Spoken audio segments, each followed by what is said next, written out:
Assalamualaikum warahmatullahi wabarakatuh. Bismillah, alhamdulillah, assalatu wassalamu ala rasulillah Sayyidina wa maulana Muhammad ibn Abdillah la nabiyya ba'dahu wa ala alihi wa man tabi'ah minad dunya ilal qiyamah. La haula wa la quwata illa billah, amma ba'du. Lillahi ta'ala al-fatihah. A'udzu billahi minasyaitonir rajim. Bismillahirrahmanirrahim. Alhamdulillahi rabbil alamin. Ar-Rahmanir Rahim. Maliki yaumiddin. Iyyaka na'budu wa iyyaka nasta'in. Ihdinas siratal mustaqim. Siratal ladzina an'amta 'alaihim ghairil maghdubi 'alaihim waladdallin. Amin. Hadirin ma'asyiral muslimin hafizakumullah. Malam ini akan kami bacakan penjelasan tentang syariat itu pintu hakikat. Di dalam Al-Qur'an Allah berfirman, waqtul buyuta min abwabiha. Waktu dan datangilah olehmu al-buyuta, rumah-rumah, min abwabiha, dari pintu-pintunya. Ayat ini makna harfiahnya, kalau kita masuk rumah maka hendaklah melalui pintunya, jangan lewat yang lain, jangan lewat jendela atau bahkan bongkar atap, itu jangan, tapi masukinlah rumah melalui pintu-pintunya. Itu makna harfiahnya. Adapun makna pemahaman ilmu tasawuf, rumah itu adalah hakikat, sedangkan pintu itu adalah syariat. Sehingga makna ayat tadi adalah fala tukhula lil haqiqati illa mim babis syariati. Tidak ada jalan masuk ke dalam hakikat kecuali melalui pintu syariat.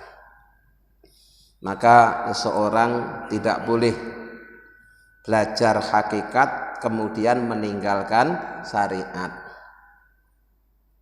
Bagaimanapun juga untuk bisa sampai ke hakikat itu seseorang harus melewati syariat. Dengan syariat seseorang akan sampai ke tujuan. Kalau dulu dalam kitab Kifayatul Atqiya dikatakan ibaratnya hakikat itu adalah mutiara yang ada di tengah lautan, maka syariat itu adalah perahunya. Sehingga untuk ngambil mutiara yang ada di tengah laut itu, kita ya harus naik perahu dulu. Nggak mungkin kita langsung tenggelam, menyelam ke dalam lautan, itu nggak mungkin. Ya harus naik perahu dulu. Siapa yang menyangka ada kebaikan dengan tanpa syariat, sungguh orang itu telah dalam kesesatan. Jadi kalau ada orang bisa berkeyakinan bahwa dia bisa sampai ke hakikat tanpa melalui syariat, maka keyakinan yang seperti itu adalah keyakinan yang sesat.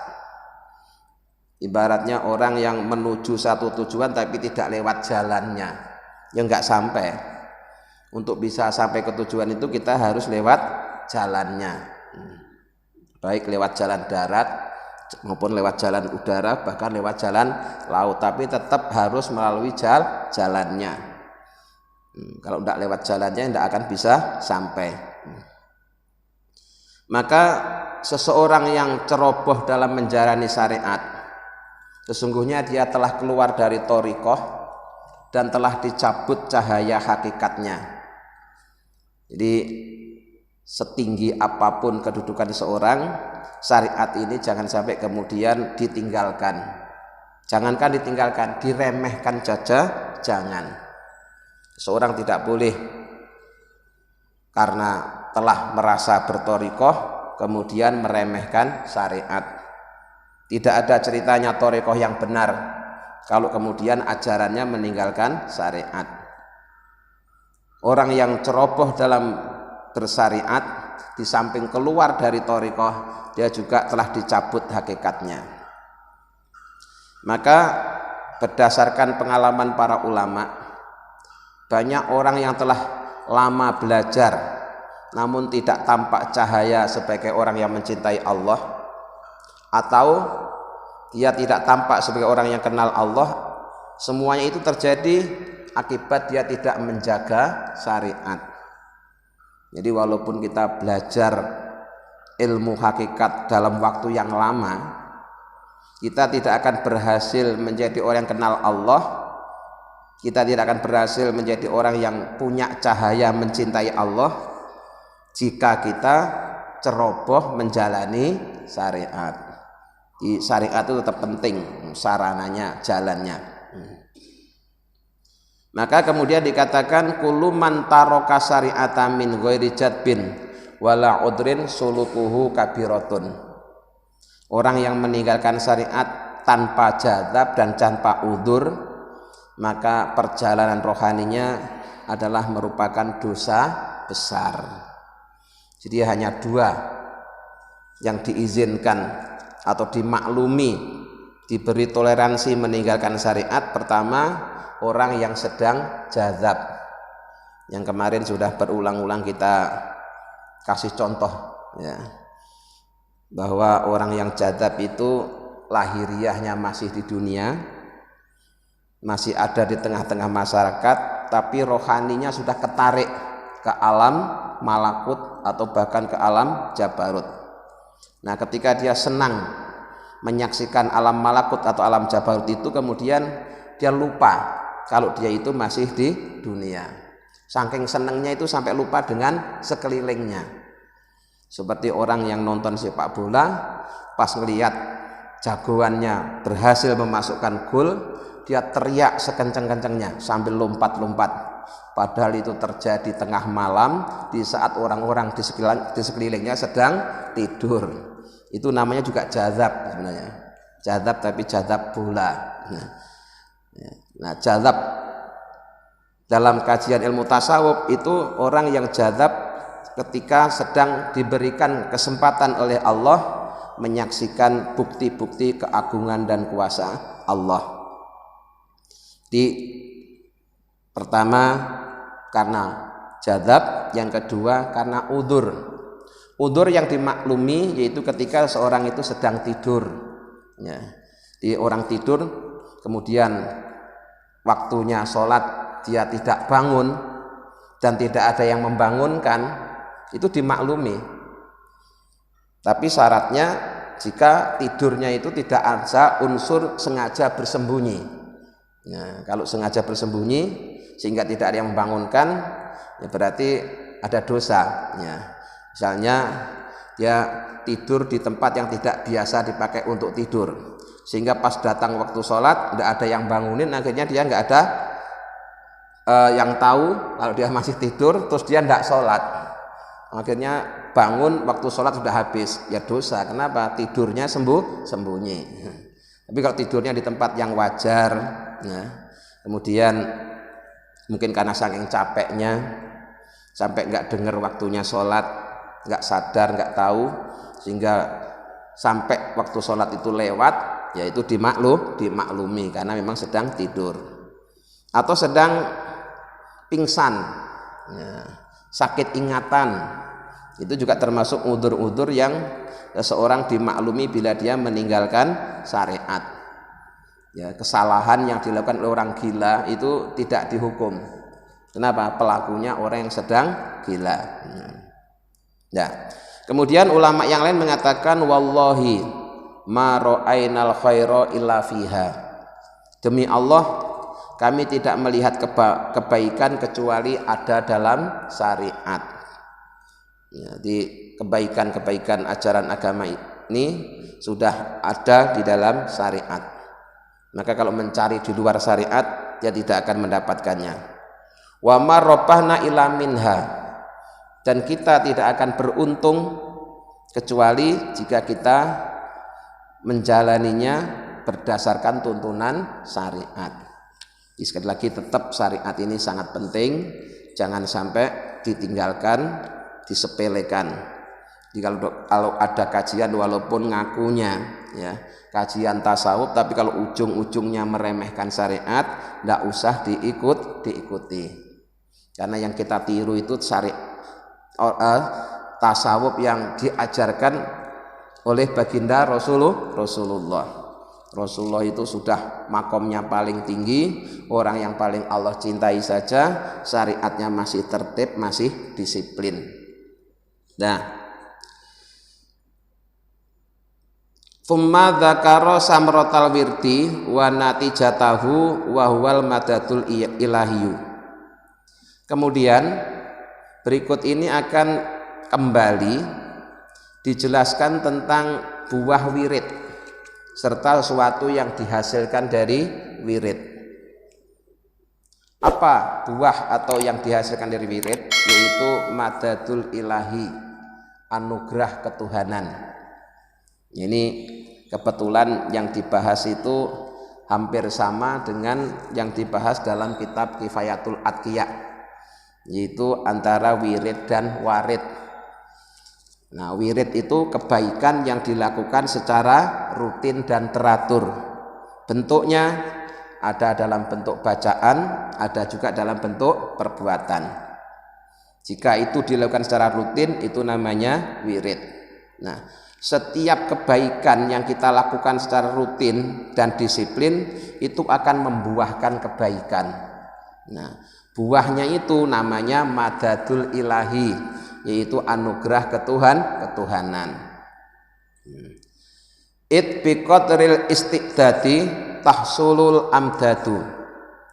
Karena seukuran persiapan seseorang dia akan mendapatkan anugerah. Walastiqdadalaha, dan tidak ada persiapan untuk mendapatkan anugerah ketuhanan illa bidawamil aurodi, kecuali dengan melanggengkan aneka macam wirid.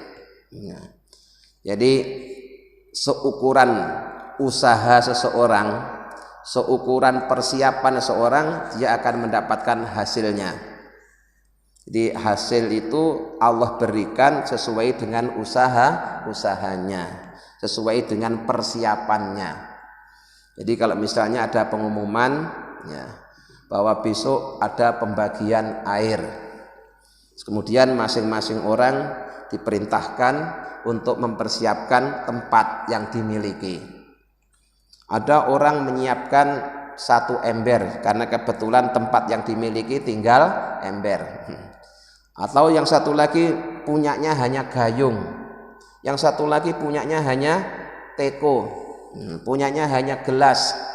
Maka ketika terjadi pembagian air itu, mereka ya akan mendapatkan sesuai dengan tempat yang disiapkan.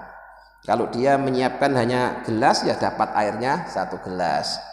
Ya 1 teko, ya 1 teko. Dia menyiapkan hanya 1 ember atau 1 timba, ya dapatnya seitu. Nah, masing-masing kita ya itu sebenarnya oleh Allah sudah dianugerahi hati yang sama. Hati yang Allah berikan kepada hambanya itu sama. Nah, isinya itu terserah kita. Kalau kemudian hati ini sudah terlanjur kita isi segala banyak urusan, ya, urusan dunia, urusan pekerjaan, urusan rezeki, urusan masalah, semuanya kita masukkan ke dalam hati. Akhirnya ketika Allah mau memasukkan anugerah ke dalam hati itu, ternyata tempat yang kosong itu tinggal 10%. Ya, akhirnya anugerah Allah yang masuk hanya 10%. Kenapa? Yang 90% sudah diisi yang lain. Nah, makanya walaupun pada mulanya kita ini punya wadah yang sama, tapi ketika diisi anugerah oleh Allah, isinya prosentasenya bisa beda-beda.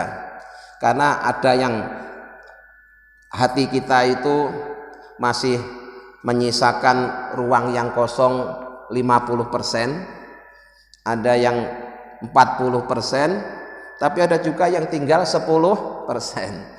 Makanya pas Allah melimpahkan karunia-Nya, ya hanya seukuran tempat yang kosong itu, yang sudah terlanjur terisi, tidak bisa diisi lagi, karena kalau diisi lagi pasti tumpah. Maka tuntunannya ya, kita ini harusnya hati kita itu kita jadikan sebagai Baitullah. Qalbul mukminin Baitullah. Hatinya orang yang beriman itu adalah Baitullah. Artinya hati kita ini mestinya hanya diisi untuk memandang dan menyaksikan keagungan Allah. Semua urusan yang kita hadapi harus kita kembalikan dari Allah ke Allah, gitu loh. Jangan kemudian hati kita dipenuhi dengan hal-hal yang tidak kita kaitkan dengan Allah. Hal ini sebagaimana dikatakan oleh Syekh Ibnu Athaillah, wurudul amdadi bihasbil istiqdadi. Datangnya anugerah-anugerah ketuhanan itu seukuran dengan persiapannya. Jadi jika kita mempersiapkan tempat yang kosong 50%, dapatnya 50%. Kalau tempat kosongnya itu 90%, yang kita isi baru 10%, ya berarti Allah akan menganugerahi kita 90%. Nah, contoh konkretnya begini. Nah, kalau tadi masalah hati, sekarang contoh konkretnya begini. Kita ini masing-masing dalam satu hari satu malam diberi waktu yang sama, yaitu 24 jam. Nah, mari kita koreksi masing-masing. Dari 24 jam itu yang kita pakai untuk Allah berapa jam? Itu loh maksudnya. Ya. Jadi dari waktu sehari semalam 24 jam itu yang kita pakai hal-hal yang terkait dengan Allah berapa jam? Yang kita pakai sholat berapa menit? Yang kita pakai zikir berapa menit? Yang pakai untuk berbuat kebaikan berapa menit? Terus kita hitung, kita gabungkan. Ternyata setelah dijumlah dalam 24 jam itu yang kita pakai untuk Allah hanya 4 jam misalnya. Sementara yang 20 kita pakai untuk kepentingan kita sendiri. Berarti kita dapat anugerahnya ya hanya 4 jam itu. Ya. Nah, kalau ternyata yang kita pakai untuk Allah itu 5 jam, ya sisanya itu yang kita pakai untuk hal-hal yang lain. Begitu. Makanya pada pengajian kitab Kifayatul Atqiya kita harus berupaya agar semua waktu yang Allah berikan kepada kita itu bernilaikan ibadah. Karena kalau tidak begitu kita rugi, Pak. Kehilangan waktu. Ya, kehilangan waktu. Jangan sampai 24 jam itu ternyata setelah dihitung-hitung 22 jamnya hanya untuk urusan dunia. Sementara untuk Allah menyisakan hanya 2 jam. Nah, itu rugi nanti kalau cuma 2 jam. Ya. Karena nanti di akhirat setiap jam yang kita miliki itu oleh Allah akan digambarkan dalam bentuk ruangan. Kalau 1 jam itu kita pakai berbuat kebaikan, maka ruangan itu akan bercahaya. Kalau 1 jam itu kita pakai berbuat keburukan, maka ruangan itu akan gelap. Kalau 1 jam itu kita biarkan kosong, ya nanti ya kosong, nggak terang, nggak gelap. Nah, di akhirat ketika kita ngelihat hasil dari ibadah kita selama hidup di dunia, itu ketika kita ngelihat ada ruangan kosong, itu aja kita sudah merasa rugi. Sayang ya, ruang segini luasnya kosong, nggak ada isinya. Apalagi pas ngelihat ternyata ruangan itu gelap, wah lebih menyesal lagi. Ya, lebih menyesal lagi. Maka solusinya mari setiap tarikan nafas yang Allah berikan kepada kita, setiap detak jantung kita itu harus diupayakan bernilaikan ibadah. Gerak kita ibadah, diam kita juga ibadah. Ketika kerja ya ibadah, ketika nganggur juga ibadah. Kemarin kan sudah saya ajari bagaimana agar nganggur itu bernilaikan ibadah. Caranya ketika kita nganggur, niatkanlah nganggur kita itu dalam rangka meninggalkan yang dilarang oleh Allah. Di pas kita lagi nggak ngapa-ngapain, itu kan juga kita tidak berjudi, kita tidak mabuk, kita tidak menyakiti orang lain, ya, kita tidak berzina. Berarti nganggur kita dalam rangka meninggalkan itu semua, maka walaupun kelihatannya nganggur, bernilaikan ibadah. Kenapa? Nganggurnya dalam rangka meninggalkan yang dilarang oleh Allah. Tidur yang setiap hari kita lakukan juga bisa diupayakan agar bernilaikan ibadah. Caranya gimana? Pertama, untuk menghindari perbuatan maksiat. Daripada kalau tidak tidur berbuat maksiat, maka lebih baik tidur. Itu satu, niatnya begitu. Yang kedua, tidurnya dalam rangka menunggu datangnya waktu ibadah. Jadi misalnya habis sholat isya ini kita akan terus tidur. Kalau cuma langsung tidur begitu saja, ya rugi nanti, karena tidak dinilai sebagai ibadah. Tapi kalau sebelum tidur Bapak berniat, saya tidur ini dalam rangka menunggu datangnya waktu sholat subuh.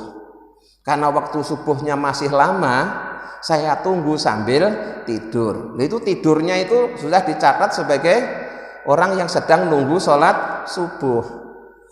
Sehingga seandainya nggak bangun, bablas meninggal dunia, itu catatannya itu Pak, si fulan meninggal dunia saat menunggu sholat subuh, padahal kelihatannya tidur. Nah itu pentingnya nih niat.